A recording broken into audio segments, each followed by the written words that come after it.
It was highly interesting for me from an exchange listing market making perspective when Dom shared the story of the ICP token launch. I'm reflecting on the people going on CoinMarketCap, clicking the ICP. This horrible chart. And right? you see this horrible chart. I found it the most fascinating story related to some other exchanges and other individuals who are now in jail, actually, SBF, right? Oh, 100%. I mean, I wasn't there at launch, so I can only give you my view on what my assessment of the situation is and what you can, in the meantime, see. For the viewers, there's a really interesting website called cryptoleaks.info, which gives you a full kind of investigative report about everything that happens. Maybe first to provide the context for the viewers and then explain kind of what happened from your perspective. If you look at the all-time chart, right, you see this very nasty spike and then you see it dropping down, right?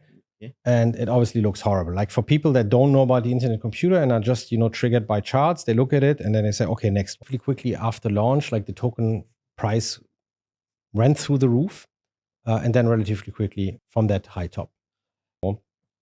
There were some very suspicious things going on. There was a perp ICP popping up on FTX before the launch of the token. Back then, perps were really not a thing. Perps probably came around 2018-19 to be popular, right? You had a perp on FTX, which set very, very high price expectations. He had nothing to do with it. Once the spot market opens, spot and perp try to kind of go the same direction. So there was a huge kind of rise in the spot markets, and some people kind of then took advantage of this. But there's some evidence that some major players that you just mentioned have been involved.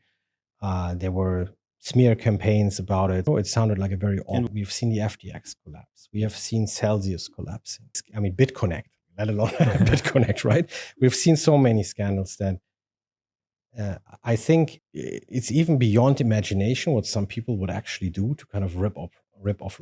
Yeah. It's a sad story, but a fascinating story, and it gives you a deep dive into how a few of these market makers operate. What I really want to say is that first to congratulate DFINITY actually to going through a very successful development. Surviving and growing. But surviving as well, because we, both Demetrios and myself, we come from a trading, market making, liquidity provision background, and we know how impactful pricing can be. I think an interesting story for many to be read, challenging, but the one that you have as a project and as a team handled really, really well.